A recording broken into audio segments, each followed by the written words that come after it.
was even a rumour about Mudryk. I remember speaking to some contact saying that Brentford was super close to signing him. Was that true? Obviously, I know he's at Chelsea now, but that would be fascinating to see that. I think you'll potentially link with a move for like 20 million. He's gone for like 80 million. Was that true?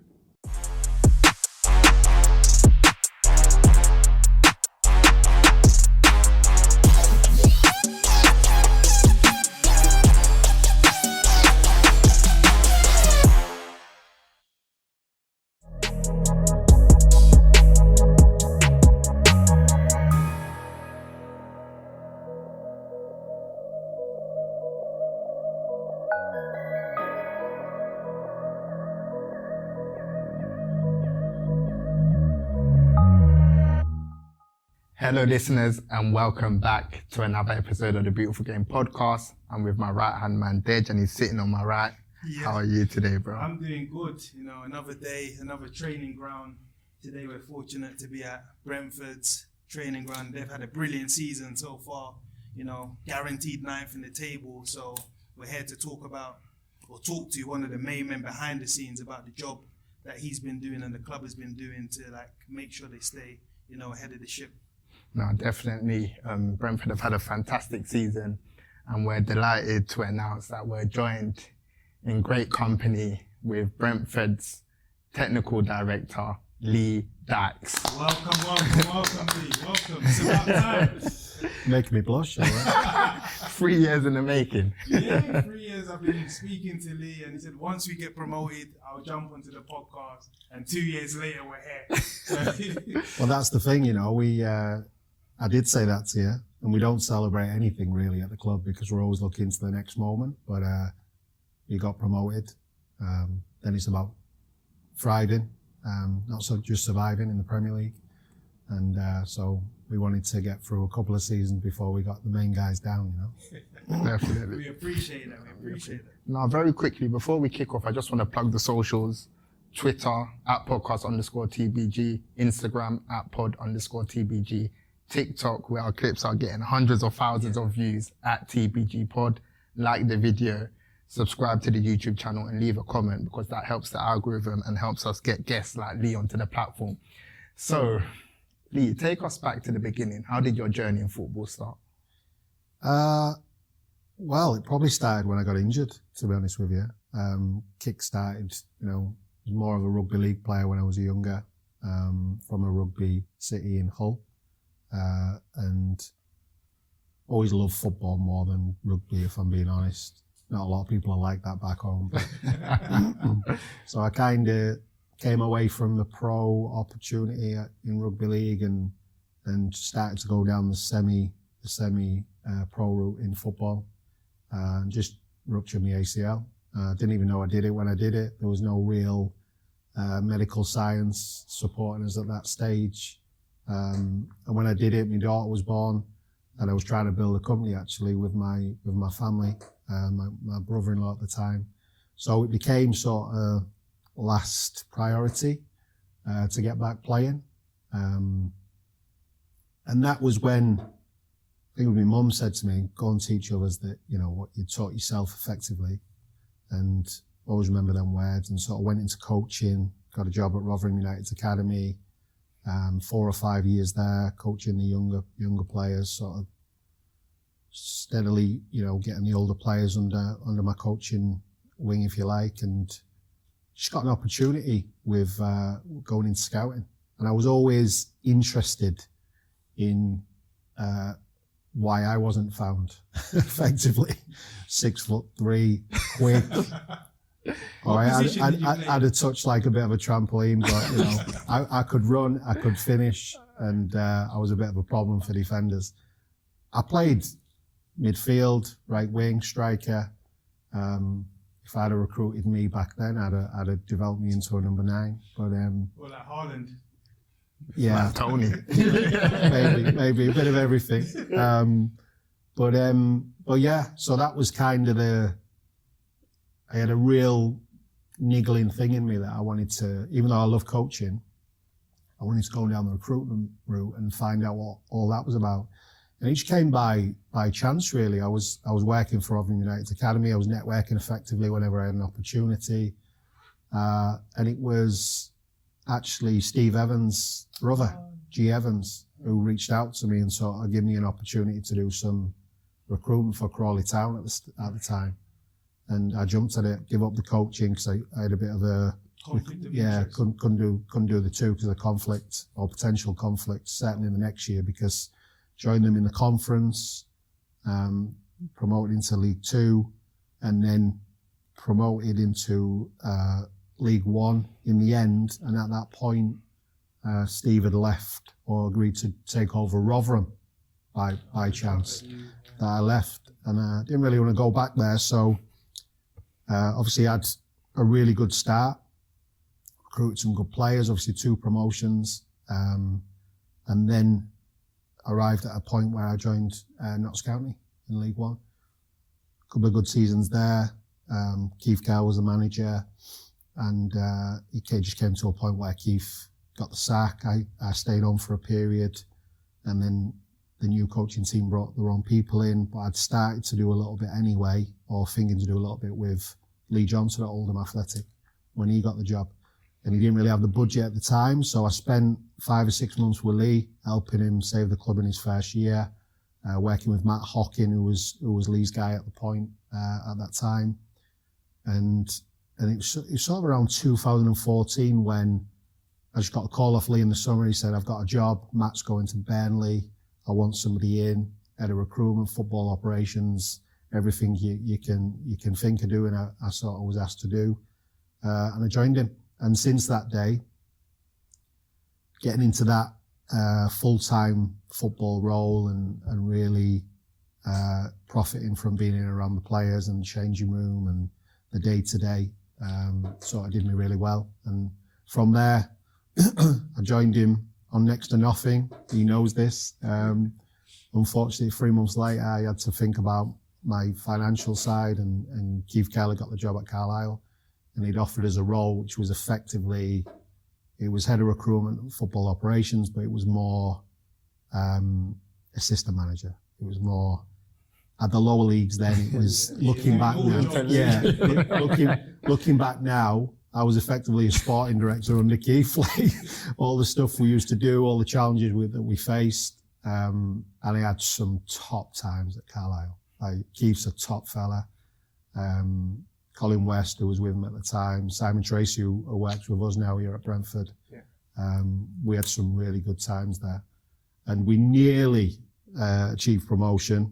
We had a bit of bad luck in terms of injuries and selling strikers, and, you know, in that season where we eventually finished in the playoffs.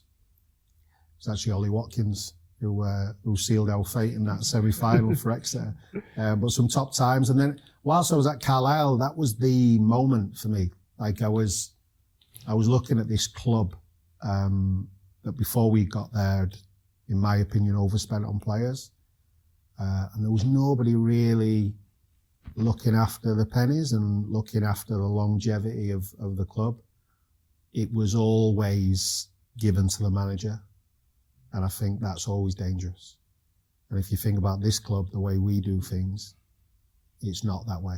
The manager's a big part, but the safeguarding of the club is always at the forefront of everybody's mind. So I really was interested. I started looking at, you know, foreign structures, Valencia's, Borussia Dortmund's, a lot of German clubs actually at the time. And when I transitioned officially, which was about halfway through my Carlisle United career, I went from head of recruitment officially to assistant manager. So I was more at our games now. I was officially at our games. I was coaching day to day. So getting out to games was really challenging. So I tried, it took me a while, but I developed my own sort of numbers mechanism. You can call it an algorithm if you like, where So you developed that yourself? Yeah. So I know you own your own sort of database company, the Effective. Yeah, not a company as such, but a method. Yeah. And that's what I kind of built at Carlisle to help me, because I couldn't go to any games. I just didn't have the time. We had the responsibilities, obviously, day to day in Carlisle. Carlisle's very far away. So getting even to Leicester to watch a U23 game is sometimes 5-6 hours round trip in traffic. So it was tough. So the numbers give me an answer to a problem. It was a solution, huh? And it effectively just very briefly I developed a mechanism where I could find out the best players without sending the scouts on that initial trip. And then that filtered the process and we could make quick decisions. And it worked well for us at Carlisle. We found some good players. So what was that light bulb moment that you had to make you think of this system? Honestly, it was time. I mean, Carlisle is a great club. Andrew Jenkins, the chairman there, is, wow, what a fella. John Nixon, great guy. Some really good people at the club, and they never once not paid us our money, but there was always moments where you felt, wow, we might not get paid this month, or we're really close to the edge here, especially in that first season when there was a fear of relegation. So I was like, wow, like how do clubs get to this? How do they just take a chance on giving somebody a 2-year deal on X amount a week, which is beyond their means, and take a chance that fans actually want to come and watch them play football? And that was the moment where I started to go, interesting. So when it was coming to an end at Carlisle in that sort of last season, when we'd had that super season and sort of tailored off a little bit, I knew that it was time to change. We knew we'd already had conversations with the club, and I'd sort of made my decision that I wanted to go on my own path rather than go and get another job with Keith. I wanted to really explore the sporting director role. There was no roles. Yeah. There's nobody I wasn't going to get a job in the Premier League. The Championship was a bit of a stretch. Nobody really understood it. And it was actually through Keith. So Keith had gone for the manager job at Bury. And the way me and Keith used to work was, he just said, look, if there's a player, if you say yes, we'll sign him. Wow. It was yes or no. And obviously I involved all the coaches to safeguard the process a little bit, but that was the relationship we had. Lots of trust. And he'd gone in, presented well. Then they wanted to speak about players. So obviously he took me in, spoke to the board of directors at the time, impressed them. Keith went in for a third interview and they couldn't agree terms. And they decided to go with Ryan Lowe, who was in situ as caretaker manager. Yeah. So that was that. And he was like, look, can't get this one. He said, if you get a job, fine. I'll let you know when I'm back in. Normal conversations. Anyway, the phone rang. It was the guys that sort of saw in that second interview, and they said, look, we do see the value in a sporting director. And that was a golden moment for me. And it was a club that needed help. Like they too, like Carlisle a little bit, but much worse, was in a negative situation. So I really saw it as a bit of a challenge. So I took that role, sporting director, first in Bury's history. Did not envisage the next 12 months what would happen. But Stuart Day, the guy who brought me in, there's a lot said about Stuart, but he did have the vision to go, we need something. And I was, we went in there, and Ryan assisted with me, with this as well. I think we signed 16 players that summer for a total of 1.1 million gross, which was crazy. Whereas there was 3 players there on nearly that, when we walked in. So, and obviously on the pitch that year, I think the youth team broke a 60-year record. They got to the quarterfinals of the FA Youth Cup. We sold, I think it was 750k players. Ryan obviously helped the team get promoted, so we was promoted from League 2 to League 1. But part of the way through the season, the ownership changed, and a new guy came in, said all the right things initially, but it turned out to be a little bit of a bad situation. So all the good work we'd done, nobody could really sell it because there was so much smoke from the ownership, but lots of good things done on the pitch. And luckily for me, Brentford was recruiting for head of recruitment. Now, I think that was 2019, early 2019. I joined Bury in 2018 and rolled back sort of 6 months. Unfortunately, here at the club, a big profile, Rob Rowan, had lost his life, and he was technical director. But before Rob had got the job, I'd shown an interest in it. Didn't know Rob at the time, and that's how me and Phil started speaking initially. So you approached Brentford with your sort of ideas about it was around the project? Yeah, it was around the time before I joined Bury. But Robert got the job. You know, they promoted internally. I later found out how good he was, and never met the guy, but you know, very good things said about him. And unfortunately, you know, Rob lost his life at a young age. I think he was 28 at the time for a heart issue.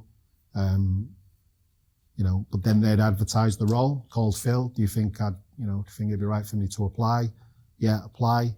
Applied, went through the process, knew what was going on at Bury. Although he was promoted, there was something in the background telling me you need to make this step. Lots of people was telling me getting the Championship, internationally recognised league. And it was a tough decision at the time because I was coming away from sporting director, right, to head of recruitment, which is a bit of a backward step in role terms. But the club, as soon as I met Phil and Rasmus and read up about Matthew Benham, I was sold. So kind of knew I was going to Brentford in the summer of 2019, and that's how I kind of arrived at that point. Wow, it's been a hell of a journey. I think you summarised that perfectly. Yeah. So in terms of, let's say, where you're at now, what skills did you learn from, I don't know, your playing, coaching days that you've also transferred into being a technical director? I think one of the things that Phil will say he liked, and Rasmus at the time, who sort of, you know, led the process and appointed me in the end, was they liked that obviously I'd found a solution through numbers. That's very aligned to the club. They loved the fact that I had a coaching experience and background, because then I could challenge coaches in terms of, you know, players to sign and have that interaction with them. I understand what football looks like on a day-to-day basis. And the third thing they loved was I was very process and structure driven. So even at Carlisle, where I effectively had a yes and it was going through, I designed processes around that to make sure that a lot of people were saying yes. So I think there was the three key things that they liked. Plus, I think they saw my ambition and my determination. And when they reference checked me, I would like to say that, you know, a lot of people, including Phil will probably say my number one attribute is the fact that, you know, I work hard. And all them things together sort of brought me the luck to get the job. So, moving on to this season, how would you sort of assess it? Obviously, we've got one more game left. So how would you assess Brentford's season so far? Incredible, really. Yeah. The first season was really good. 13th position, 46 points. Fantastic. In that first season, we signed Christian Eriksen. And I think that outside the club, there was a lot of people linking Eriksen to the success. And we did play a bet with Eriksen. There's no two ways about it. I mean, he's a top player. But we have some good players as well. So I think there was, in many ways, I think a lot of the players that was in the club and everybody associated with the club were like, listen, we're a good team. Like, we're a good club, first and foremost. So it's not just about one person, and it never will be here. So this season has been a bit of a challenge for everybody, I suppose, to say, second year syndrome, don't believe in that. No Christian Eriksen, step up Mathias Jensen, and that kind of belief within the club. And I'm so pleased for everybody that, you know, we sit here guaranteed 9th position now, could finish 7th if everything goes our way. It's incredible for somebody like us that I think we're in the bottom 3 of the budget schedule in the Premier League, and a lot of them players that got promoted with us still play for us, and we've acquired people at the right time, and we've not panicked in any situation. And we're just steadily taking steps forward, and our record against the top 6 clubs this year is just incredible, and I think that's testament to the coaching staff mainly. But we've got some top players and some top people, and I'm just so pleased for everybody that we've taken that step forward again. Yeah, so like we like to champion behind the scenes on this podcast. I think the manager, the players, everyone sees Ivan, Toney, Thomas Frank, you know, in the media, but I think behind the scenes a lot of, you know, legwork goes on to make sure a club's successful. So if you could just give us an idea on a day-to-day, week-to-week basis, what the team behind the scenes do to make sure the club are a universal success.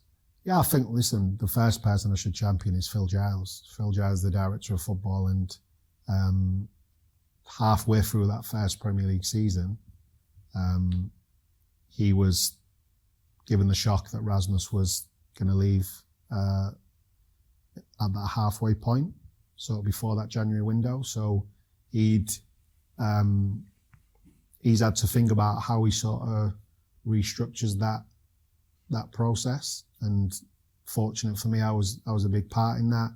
But he also brought on a guy called Ben Ryan, who's director of elite performance, and identified a key marginal gain opportunity in the performance, the day-to-day performance of everything.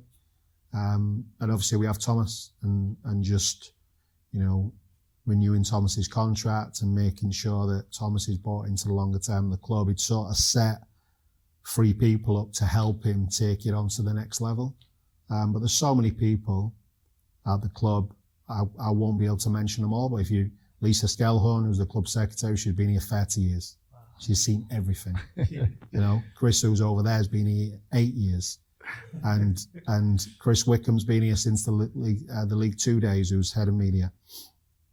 And there's just so many people like that. The stadium announcer, I think, is 50 plus years. Wow. And all these people have been through far way more than what I've been through.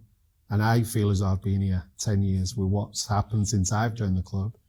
And I think we always try, we show a recruitment video to all of the new players that we're trying to sign. And it's got the majority of them people on that video, because we want to embrace what Brentford's all about. There's 23 nationalities in our club. We're not a small club in terms of worldwide knowledge of Brentford. Everybody knows what Brentford is all about now, I think, from a worldwide perspective, especially given the Premier League status now. But we try and do things differently. If there's 2 things, if there's 2 people or 2 resources in, and we're trying to make a decision between the 2, we'll always go down the different route. We'll always try something new, because we're always searching for that marginal gain moment. And everybody behind the scenes is of that mindset. And how do you, just very quickly, I know you can't tell us your secrets, but how do you go about identifying talent? Because I've spoken to, some players that have, played at the club, and they've said, listen, when we went into Brentford, the pitch that they gave us was mind-blowing. So how do you guys go about identifying talent? Well, that's a big thing. So there's identifying, and then there's convincing, right? Yeah, selling the project. Because we have to do that. We're always in competition with some big clubs, and even more dangerous in the Premier League, because if news breaks that you're in for a player, this has happened. Somebody comes in, takes them 5 days, that player's gone. Right, that can happen. There's not just us there, Brighton. Obviously, you're having a fantastic season there in the same boat. But the pitch that we sell is, we know we're taking players when they're not necessarily ready for this level. And that's not going to affect the game time. No way. Our owner wants us, it's a strategy to play young players. When we sign them, they're not experienced enough, they're not ready, we'll get them ready, and we get them ready by effectively getting them on the pitch. And that's what we say to them. We obviously go through the technical detail, the tactical detail. Thomas plays a big part in that as well. But I hear it all the time, and again, we won't be the only club, but we've gone against superpowers in football. That's who we're competing with now. Juventus, Bayern Munich. And for whatever reason, our pitch is different. We want it to be different, but it's relevant to the person that we're selling it to. And not just the player, the family, the representatives. We make them a promise and we deliver on that promise, and I think that's what they like.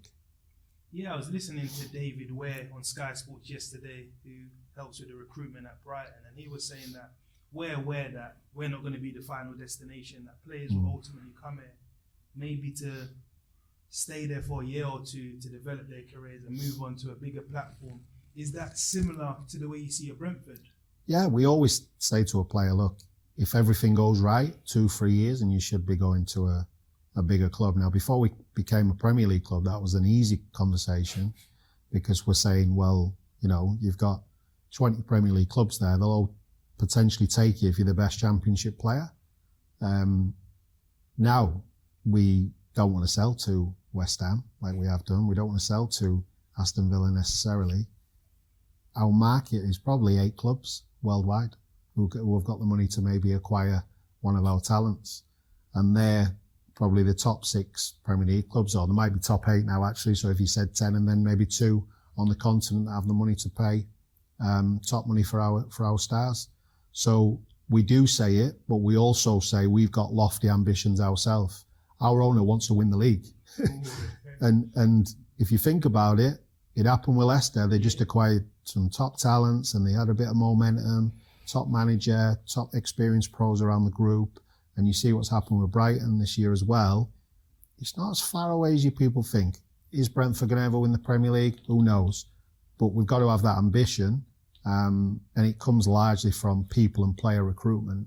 Get the right people, get the right players, get the right mix, and you take a positive step forward. But I think players buy into that. Like, they buy into the ambition, they see the ambition, they come to the training ground. We used to hide them from the training ground because of the porter cabins. This room effectively was the dining room, the gym, the media room, everything. We used to hide them from this. Then when they're signed, what can they do, you know? Yeah, 3-4 years. Yeah. And then when the stadium got built, it was a lot easier, and then we showed them around the stadium. Oh yeah, training ground shut because of COVID. We'll have to show you later. But now we're like, yeah, come and see it, because that training ground over there, the building's absolutely fantastic. And in a period where we're bringing the academy back on board as well, because, you know, we have to as a Premier League club. 18. Is that a standard requirement now that you have? You kind of. You've got the B team structure. Yeah, we love the B team structure. Really works for us. But now the building is designed 18s, B team, first team, and it's aspirational. Make the step. But the academy's come at the right time with the GBE conditions that changed in 2020 and the visa when we came out of the EU. Players needing visas now. The negative was that we couldn't necessarily go and get players that were playing League 2 in France. So to put it in perspective, Morpay, Benrahma and Umbuemo, we wouldn't have got through the GB. So, like, good players, right? And Vitaly Anel as well. And that really hits home. But the opportunity came then to go into South America for the first time and take players. And it became a point schedule. So having an academy was good timing to build that, because obviously young homegrown players are at a premium then, when everybody's trying to take them because of the visa restrictions that are now in place worldwide. So we embraced it. We're going to try and have the best academy we can do. We're just behind the scenes, we're trying to pull all that together as well. In terms of recruitment, I believe it's the most important part of a football club. So do I.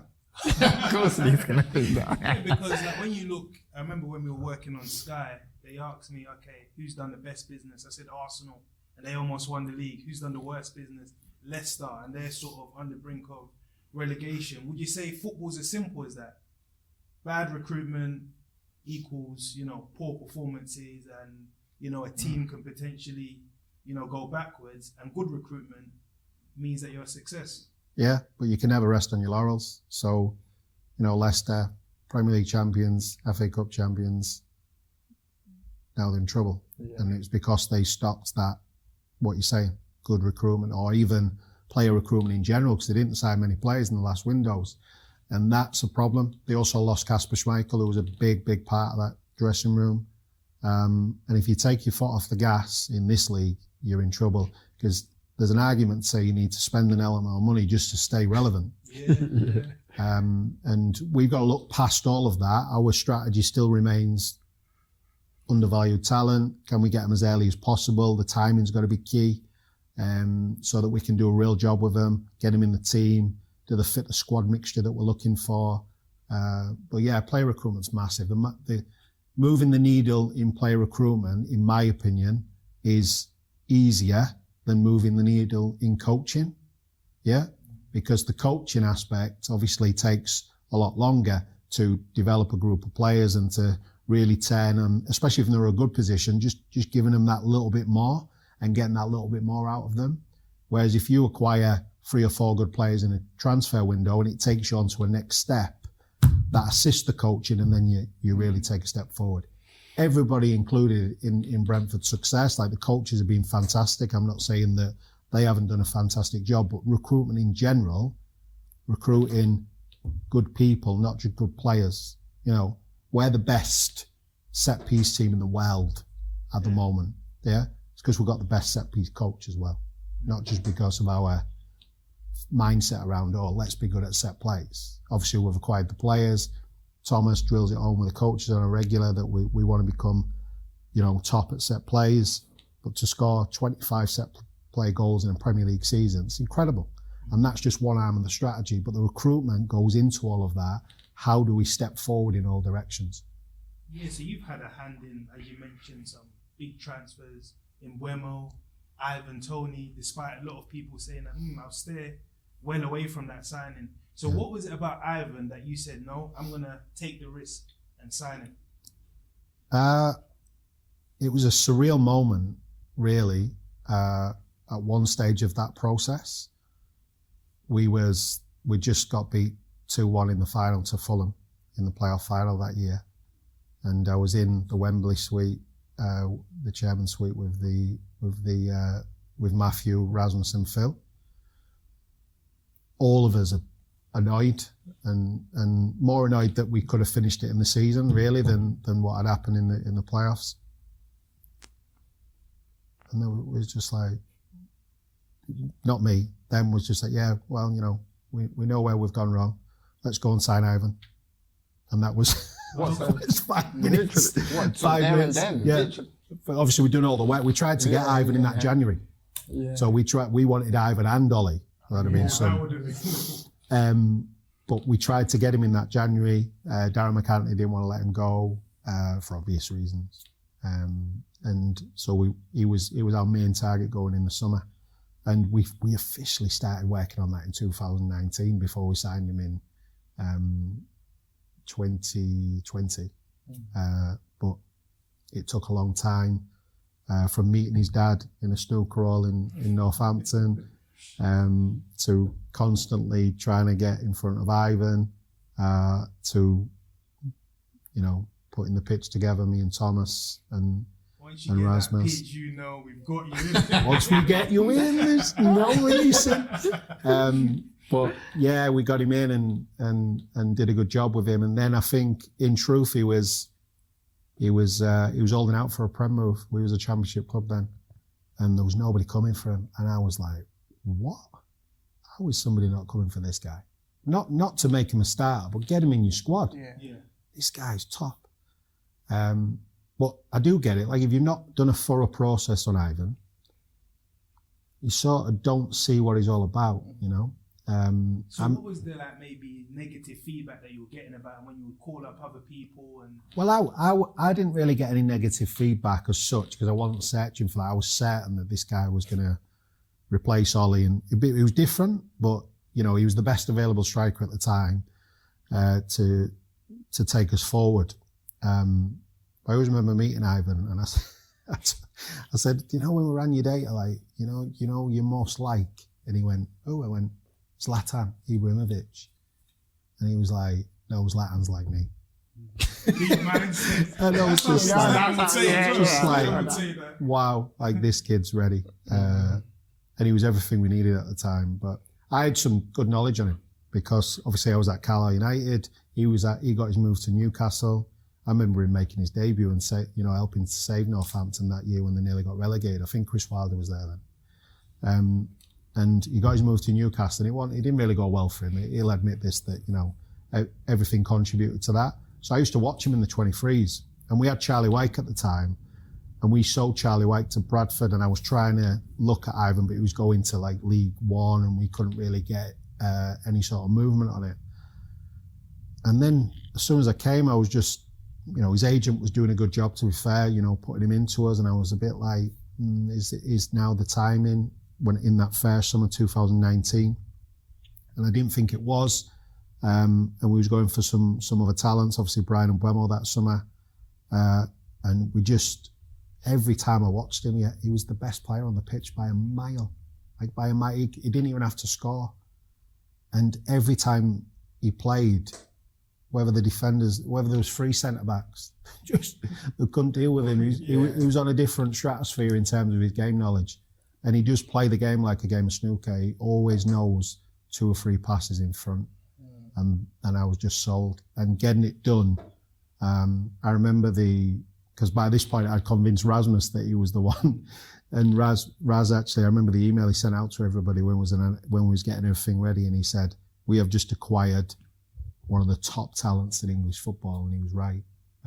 We did do that. So it's obviously, speaking of Ivan Toney, 20 goals in the Premier League this season, fantastic all-round striker for me, one of the best in England. Obviously, his contract is 18 months. There's 18 months left on his contract, and you always hear whispers about other clubs whispering in terms of, potentially trying to take him out of Brentford. What's the latest? Have you held talks with him about a new contract by any chance? Listen, I think we won't speak about that today, but we value Ivan. We'd have Ivan at the club for life. So we're more than interested in extending his stay with us. But I think Ivan's at a point now where he's just got some very bad news. So he's gone 20 goals in the Premier League, in England International, on a high, and with this hanging over him, you wouldn't think he had anything hanging over him. That's the way Ivan is. He's just been top level. He needs to take a bit of a break now, and the way I see it is 17th of September he's back in the building, 17th of January he's back for selection, and I fully expect him to play for Brentford for years forward. Yeah, we're not going to talk too much about the charge and stuff like that. I'm more thinking about the aftercare in terms of his mental health. Yeah. We're in an era now where people are sort of saying we've got to look out for people's mental health. And apparently he's not been able to train with Brentford. Do you have any sort of view on that? I think Gareth Southgate summed it up well yesterday, to be honest with you. I think it's dangerous to suggest that somebody comes away from a football community for a period of time. That's a dangerous road to go down, because you're effectively taking away all the support that he probably needs. But he's done something. He's been banned, and Ivan will accept that, and we'll work with him to make sure that he's got the best available support around him so that he comes back in great shape. I think it was a touch of class for Gareth to call him and to suggest that you're still a player that I like and I'll be looking for you again in the future. I think that's top level by him. Yeah, so we've spoken about recruitment, the honours that you've had in terms of identifying this talent.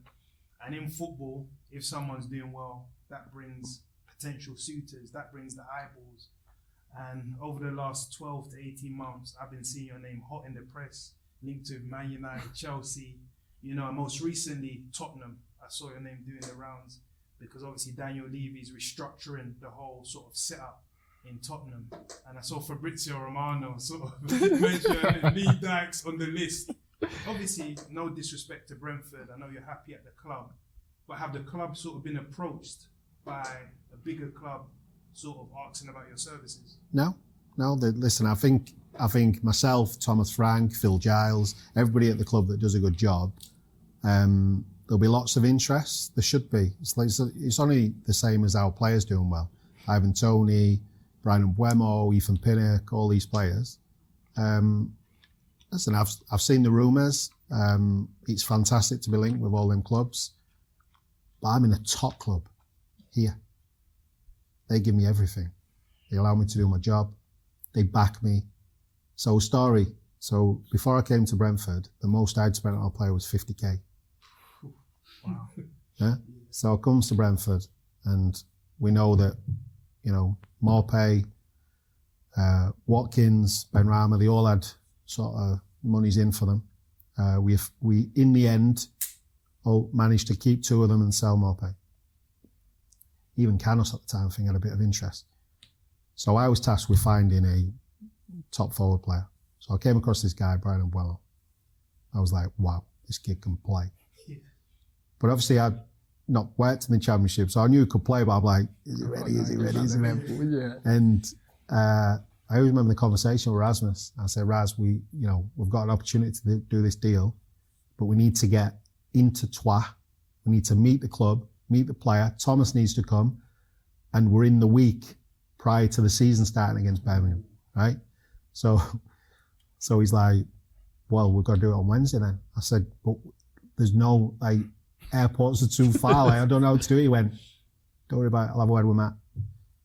Gets on the phone to Matt, and Matt's like, yeah, book a private jet, get the private jet in the air. Now, I don't like flying anyway, but so this is all surreal to me. Private jet, like, wow, what's this about? And it was surreal day. Me, Thomas, and Rasmus sort of get in the air. I'm like this in the plane, like I can see the cockpit and everything. That never happens to me when I'm usually I just close my eyes and hope for the best. And we gets in the air, we goes to Troyes. We lands 2 hours, I think it was, from where it was to where we needed to meet the club initially, doing things properly, sort the deal out with the club, then go meet the player. Gets in front of the player, does the pitch, and then it just goes boom, because the agent's asking for too much money. So the actual day just fell. And I was like, oh my God. Like, I've convinced Rasmus to get this private jet in the air, and we've come here and it's not going anywhere. And I'm thinking, wow. But my point is, from a guy that's come from the lower levels that had no Championship or Premier League experience, and I'm saying he's the one we need to go for. And that was a 5 million transfer potentially. 50k to 5. They just went bang. So when I say I'm at a top club, the decision making's quick. That's a big thing as well for us. We see something, we work early, we get an answer that we can do that through Phil and Matthew now. And I think you always, in my line of work as technical director, obviously a big part is still recruitment, but player pathways, making sure our players have the best chance to get through, analysis, loan. Now we have lots of people on loan, research and develop new ways to innovate, and just generally trying to step the club forward. If you can get quick decisions, you're working with good people. That's what you want, 100%. And love the interest. I think that's recognition that you're doing a good job. It's not just about me. I couldn't do my job without all the other people. But it'll take some top to take me away from this moment. Yeah, because I think Fabrizio said it will take a massive bid, because people in recruitment now, you're seen as a player because it can cost 5 to 10 million to get you out because of the sort of work. Wouldn't be saying that if they saw me touch or like all them years back. So yeah, when you're sort of telling us that story, I'm thinking about Tottenham, and Tottenham fans will sort of say, this is everything we need. We're slow in the market. We're spending too much money on players that are not delivering. And I saw recently that Daniel Levy wants to sort of implement a more data-driven model. So if they came to Tottenham with, I don't know, a bid, and you were able to talk to them, would that be of interest, or are you just solely committed? All of that it means nothing, because I'm a Brentford technical director, great position. I would probably say no, because I'm happy at Brentford. And there's some stuff to do here as well, by the way. Like, we could be in Europe come Sunday. Yeah. It's a long shot, but we've got plans to step this club forward. So would you be open to signing a new contract? Because I know you've only been in situ for maybe a year as technical director. You should be my agent. Yeah, I want that commission.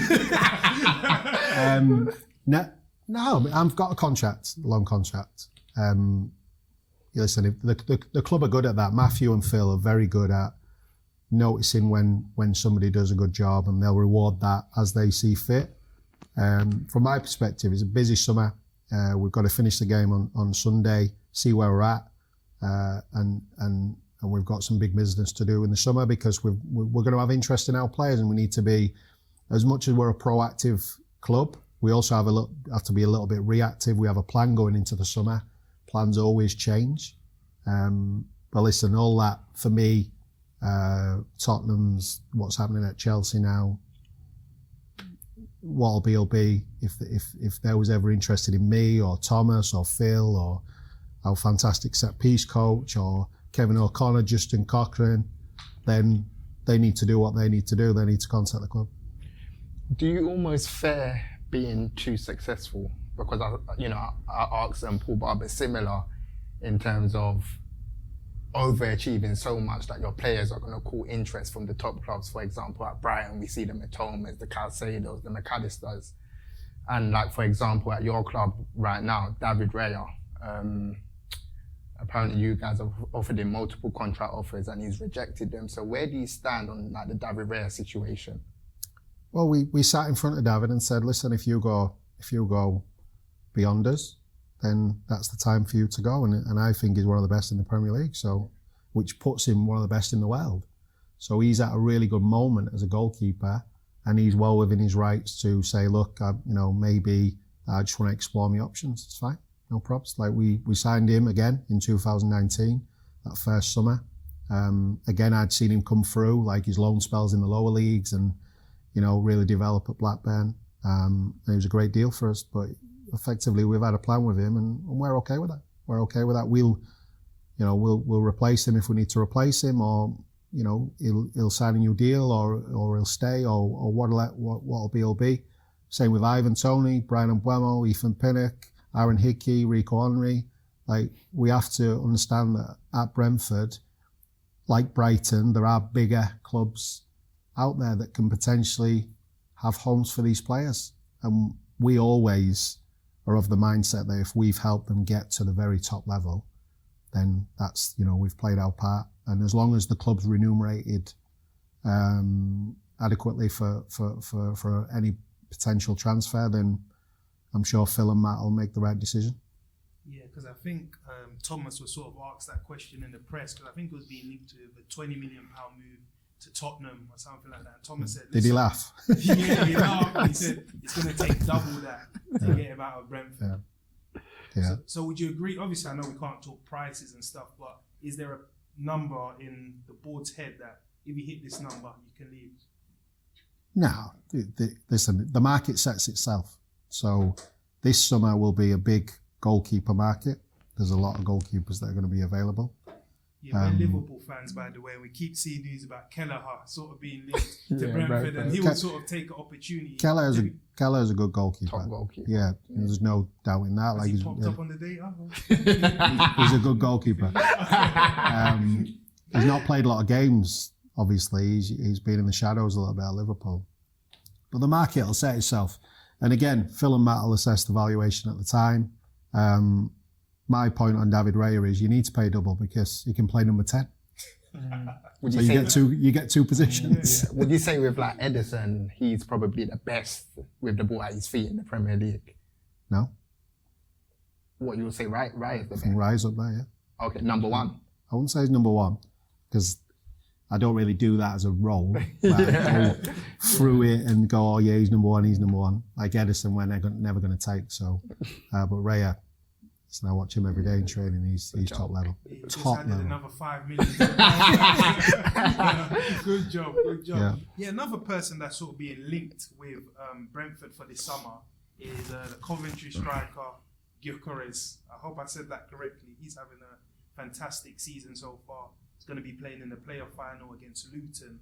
Is he someone that's potentially, has he come up? I think in general, anybody who's doing well in the Championship, like when we was a Championship club, anybody doing well in League One, it's our key market, right? So we're always looking to acquire homegrown talent. I know Gyökeres from when he was at Brighton, U23s, watched him a lot, again, in my previous clubs. And he's been a really good move for him to Coventry. Matt Robbins has done a fantastic job with him. And he's having a really good season. But effectively, if they get promoted at the weekend, got a really good chance, then he'll probably stay with them. I really like him. I do like him as a footballer. But we cover 85,500 players worldwide, chaps. Come on. Like we're looking at all these possibilities. It's a forever changing climate. The market's very dynamic. And I ain't going to give you a clue who we like. All I've heard is that he's Ivan Toney Part 2. So that's what a lot of contacts are saying in the game. As some player, I don't think Ivan would agree there's any Part 2. Yeah, so what I wanted to say is that Brentford, obviously you've sort of been a mystery, but as you finish ninth, obviously that sort of gap of the players that you can acquire, because obviously you're doing so well, get smaller because there's no surprises when you get to a certain level. Like all players are kind of known. So how difficult is it to keep finding these hidden gems? Very difficult. Very difficult. We was, I won't say the name, but we had something agreed for a South American fullback once in recent times. And like I was saying, now you're a Premier League club, you're a little bit more exposed. News got leaked. 5 days later, he was on a plane somewhere else. And that can happen. What, Premier League club? No.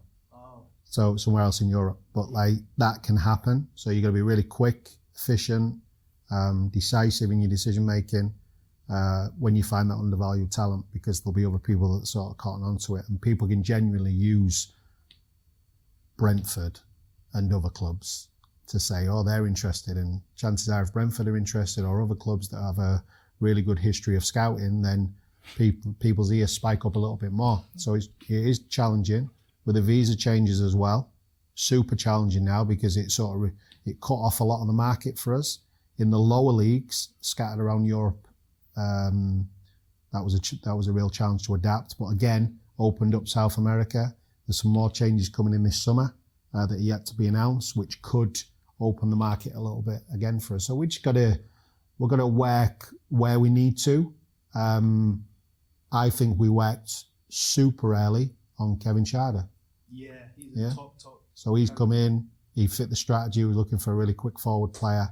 Not played loads of games for Freiburg in the Bundesliga, but obviously solid German youth international. And I know for a fact that we was super early in that situation. And I think combined with the power of the presentation and what Thomas says and what I can say in them moments, Phil as well, if you get in there early on a player and you know the player inside out and you can predict their future, it could take 2 years for you to sign that player, but they'll remember that you were the first ones in, and that's what we always try to do. Yeah, there was even a rumour about Mudryk. I remember speaking to some contacts saying that Brentford was super close to signing him. Was that true? Obviously, I know he's at Chelsea now, but that would be fascinating to see that. I think you'll potentially link with a move for like 20 million, and he's gone for like 80 million. Was that true? We was close on that particular player. We was close, but Did you get him in the building? No. Okay. No. But how close are you in any transfer? It's never done until it's done. Yeah. I remember watching Mudryk. They threw him into a Champions League game at the Bernabeu against Real Madrid. Yeah. I'm like that. Oh no. and then I see he's playing against Carvajal. I'm going, oh no. And I think he got subbed on 72 minutes that game. And the Bernabeu stood up and applauded him off the pitch. Wow. I remember texting somebody at the time saying, might have gone past us. But now, listen, it's no hidden secret that we like the player. I think he's a super talent. Be interesting to see what happens at Chelsea with him.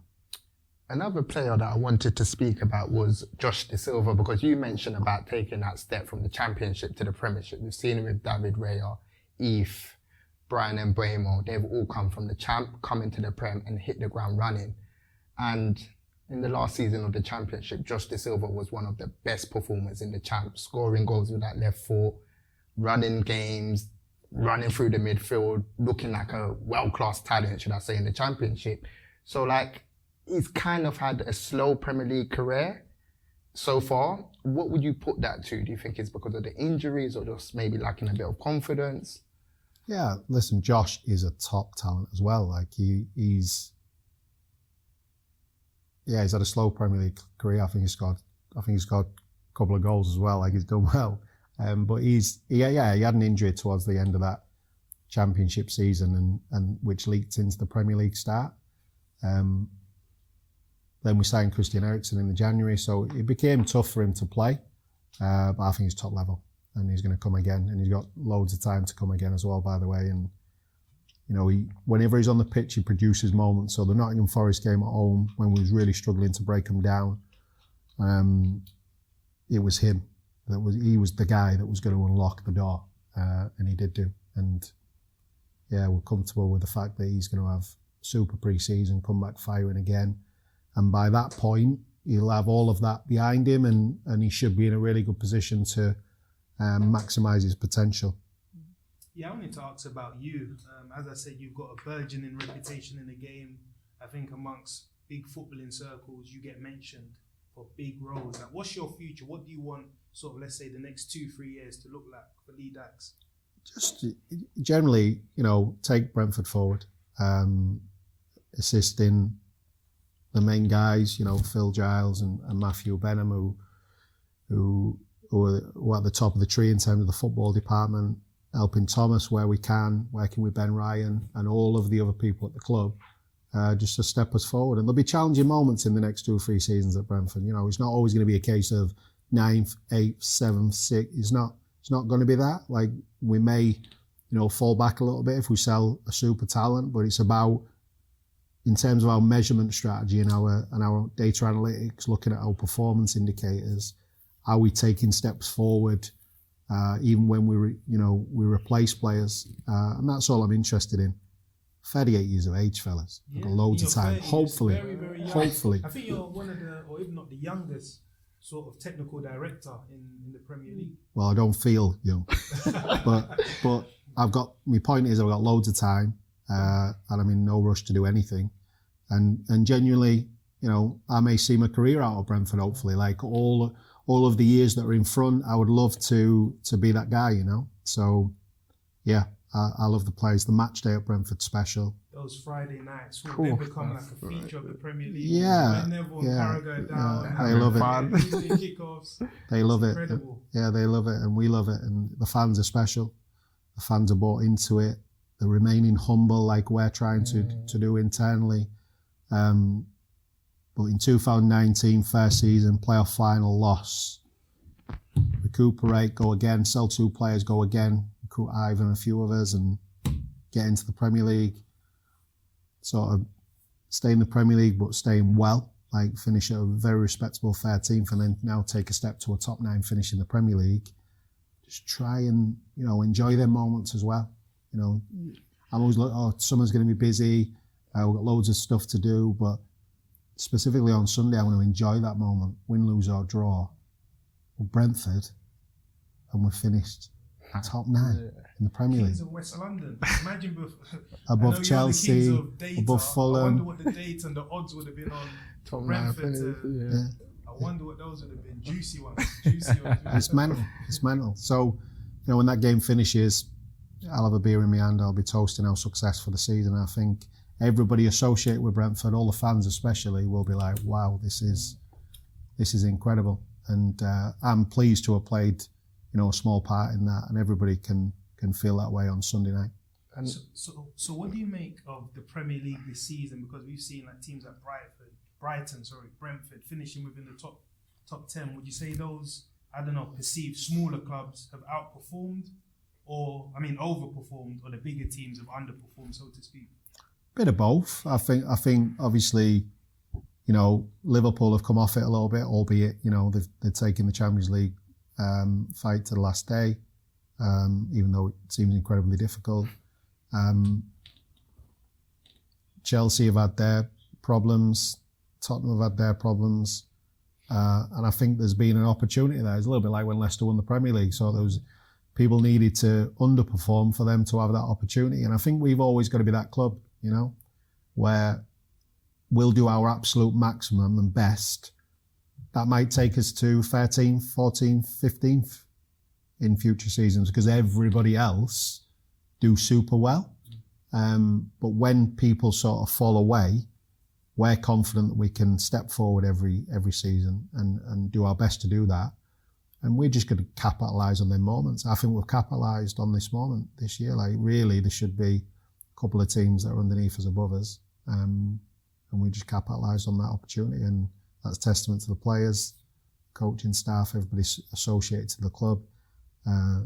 Obviously, the players, the coaching staff, they got a lot of plaudits, but, the support staff, even down to the academy, building everything in the right way and the positive vibes that are around the club, remaining humble, making sure there's a super positive vibe around the club. That's everybody's responsibility day by day. And if we can continue to do that, then we've got a real opportunity to keep finishing above the big boys. Nice way to put it. And Lee, obviously you mentioned the fans earlier, but talk to us about your appreciation of them, because I know Brentford fans, every time they're DMing me, they're saying, listen, I'm just shocked of how good we're doing. The club's rise from like League One all the way into the Premier League. And I know Thomas is probably going to address the fans on the final game of the season, but if they had to have a message from you, what would you say to the fans for their support this season? Honestly, I don't know the club like they do, because I've been here 4 years. But I've only experienced the good years, right? So they've experienced all the hardships and the negative times, and that will make the positive times seem an awful lot sweeter than what I know. I know a little bit about the history of the club through speaking to people at the club, Cliff Crown, John Varney often tell me stories about when there was in negative situations. Peter Gillam, who's been at the club for decades, tells me about the time that another club down the way tried to take us over, and all these things, and I think they just need to enjoy the moment. Congratulate the players on Sunday, win, lose or draw, and support us in everything we do going forward, and they do that. They create a real top atmosphere at the stadium, and that is a difference. Like, that helps us win games. Yeah. Thomas will admit this. That helps us win games when we need it, and continue doing that. Trust in the process. Like, we've got some top people at the club. There'll be decisions made at times, and they may question it, but just trust it. We've done a good job, or everybody's done a good job even before my time when Matthew took over the club. And they've constantly stepped it forward. And I appreciate it. And I know everybody at the club appreciates their support. And without it, we wouldn't be a football club. So finally from me, what does the summer look like for you? Because you've put in a lot of work. We saw you out there staring at the training pitch, just taking everything in, just sort of taking in the air. So what are you going to be doing? Well, if you ask my recruitment team, we go into a window fairly relaxed, because we've done all the work, right? All the work has been done, and before the window opens, we're ready with as much as we can be. So the options that we maybe have in place in all the positions, we work across 16 positions. So if we change tact in the summer, or we're thinking of a different formation, we never get caught out. We then have priority positions, so we solidly know maybe 3 or 4 positions we want to invest in the summer already. But we're just ready to, if them 6 players fall away, who's the next 2 or 3 players that we can bring into the thinking, and constantly just trying to have conversations from my perspective with representatives, and make sure I understand the market, and my knowledge of the market has got to be tip top over the next 3 or 4 months, and all of the recruitment department will be doing that.